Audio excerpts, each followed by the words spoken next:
உலகம் முழுக்க உலகத்துடைய வாழ்க்கை முழுக்க கஷ்டப்பட்டு ஒரு மனிதனை எடுத்து அல்லாஹ் சுப்ஹானஹு வ தஆலா சொர்க்கத்துக்கு அனுப்பியிருப்பான்.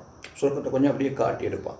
வந்ததுக்கு பின்னால் அல்லாஹ் சுப்ஹானஹு வ தஆலா அவன்கிட்ட கேட்பான், நீ வாழ்க்கையில் ஏதாவது கஷ்டப்பட்டு இருக்கிறியா? கண்ணியவான்களே, அந்த மனிதன் சொல்லுவான், கஷ்டமா எனக்கு நினைச்சும் பார்த்தது கிடையாது, எந்த கஷ்டமும் வந்தது கிடையாது என்பான். கண்ணியவான்களே, இதே நேரத்தில் உலகத்தில் முழு வாழ்க்கையும் சந்தோஷமாக இருந்த ஒரு மனிதன் அல்லாஹ் சுப்ஹானஹு வ தஆலா கூப்பிட்டு அவனை கொஞ்சம் நரகத்துக்கு அனுப்பி நரகத்துடைய அமளித்து வழிகளை காட்டி அல்லாஹ் சுப்ஹானஹு வ தஆலா எடுப்பான்.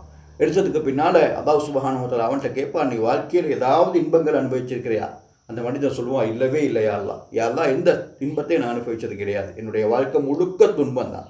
கண்ணியவான்களே, சகோதரர்களே, இப்போ நமக்கு இருக்கக்கூடிய எந்த நிலைமையாக இருந்தாலும் சரி, அது எதுவும் நிரந்தரம் கிடையாது.